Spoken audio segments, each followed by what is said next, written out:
TV-ga qaranka Jamhuuriyadda Somaliland ee magaalada London ayaa kulan waxa uu la yeeshay xildhibaan Cabdiraxmaan Maxamed Cabdilaahi oo ka howlgala xaafadda Enfield kana soo jeeda Jamhuuriyadda Somaliland waxaana wax ka weydiinay xildhibaanka shaqadiisu waxa ay tahay ama maxaa looga baahan yahay sidoo kale waxaanu wax ka weydiinay dadweynaha ku dhaqan magaalada London sida ay u arkaan xildhibaanka iyo shaqadiisa Cabdiraxmaan waxa ka warta waa maxaa nooga sharxi kartaa xildhibaan muxuu yahay ama shaqada loo igmaday maxay tahay xildhibaanka shaqada loo igmaday horta waa saddex kow wuxuu matalaa xildhibaanka oo soo doorta dad xaafad ka soo doorta marka hore xaafadaas uu matalaa mar labaad xisbi uu matalaa marka xildhibaanka la doorto ee uu xildhibaan noqdo hawl dheeraada marka loo diraa ama wuxuu noqdaa waxa la yiraahdo golo wasiiro oo heer degmo ah ama kuwaas oo ka mid noqdaa oo mas'uuliyad gaar ah qaada sida maaliyadda ama waxbarashada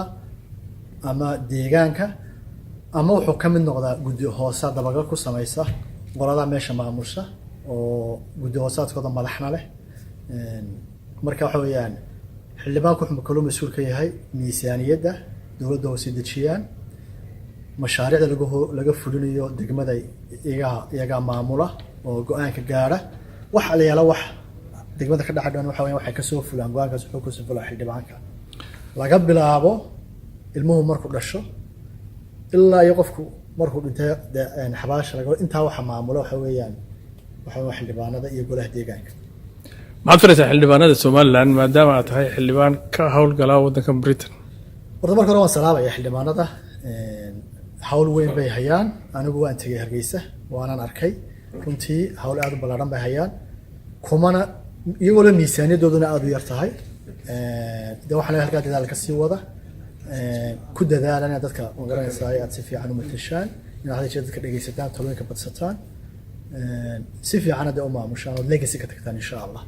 iyo magaranaysaa wax la idinku xusuusto dalka Burcay iyo Hargeysa iyo Cirgaabo iyo Saaxil Berbere iyo Laascaanood iyo Booro intaba runtii wax ka muuqda magaalooyinka bilacdira fara badan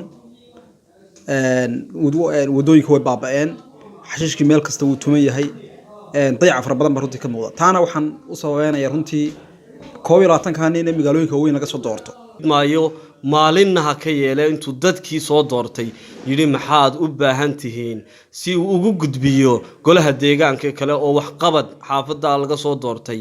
runtii ma ay dhicin waa nasiib darro waxa weeye xildhibaan kastaaba waxaad arkaysaa waxa weeye maalinta uu codka doonayo ayuu imanayaa maxaan ku dhahdaa maxaafadii laga soo doortay oranaya waxaasaanu qabanaynaa marka horta waxaan oran lahaa xildhibaanada reer Somaliland bal dib ha ugu noqdaan xildhibaan kastaba halkii laga soo doortay maayir xigeenka magaalada Hargeysa mudane Cabdicasiis Caagaweyne oo ku sugnaa magaalada London ayaan wax ka weydiinay bal wax qabadkii